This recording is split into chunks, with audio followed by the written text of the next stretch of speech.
ఈ సమస్యలన్నీ కూడా ఈ రోజు చర్చించి వాటిపైన వాటికి ఏమన్నా చట్టాలు ఉన్నాయా అనే అవగాహన తీసుకురావడానికి మీకందరికి తెలియజేయడానికి ఈ రోజు యొక్క ఉద్దేశం అన్నమాట. అర్థమైందమ్మా? ముఖ్యంగా బాలికలకు ఎన్నో హక్కులు ఉన్నాయి, ఎన్నో చట్టాలు ఉన్నాయి. ఇవన్నీ కూడా మీకు తెలియజేయాలని ఈ రోజు ఏర్పరచబడింది. ముఖ్యంగా విద్యా హక్కు. మీకందరికీ కూడా చదువుకునే హక్కు ఉంది. మీ ఇంట్లో ఎవరైనా 8th 9th తర్వాత మీరు స్కూల్ వదిలేయండి, ఇంకా చాలా ఇంట్లో పని చేయండి, పెళ్లి చేస్తాము అని అన్నారనుకో, లేదు చదువుకోవడం మా హక్కు, మేము చదువుకుంటామని ధైర్యంగా మీరే చెప్పగలగల. మేము కాదు, మేము మేడమో కాదు, మీరే చెప్పగలగల. మీలో అవగాహన ఉంటే మీరు చెప్తారు. మీకు తెలియదు అనుకో చెప్పగలరా? మీరు చెప్పలేరు కదా.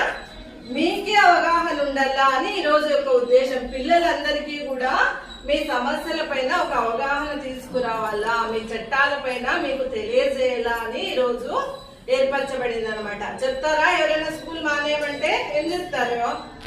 మేము చదువుకుంటాము, మేము హైయర్ స్టడీస్ వెళ్తాము, మేము జాబ్ చేస్తాము అని మీరే సమాధానం చెప్పాలా మీ తల్లిదండ్రులకు. ఇంకొకరు పక్కింటి వాళ్ళు, ఆ పక్కింటి వాళ్ళు కాదు, మీరే సమాధానం చెప్పగలిగే స్టేజ్ ఉండాలా. అర్థమైందమ్మా?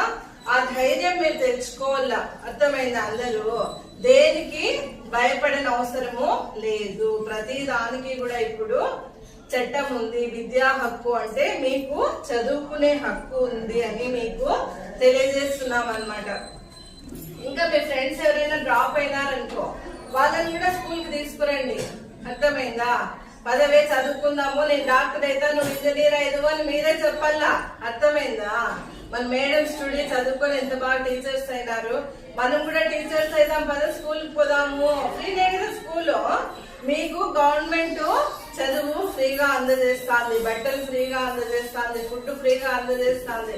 ఇవన్నీ ఎందుకు? కొన్ని వేల కోట్ల రూపాయలు ఖర్చు పెడుతుంది స్కూల్స్ పైన మీరు చదువుకోవడం కోసం. అది మీరందరూ కూడా తెలుసుకోవాలి. మా ప్రతి అమ్మాయి తెలుసుకోవాలా.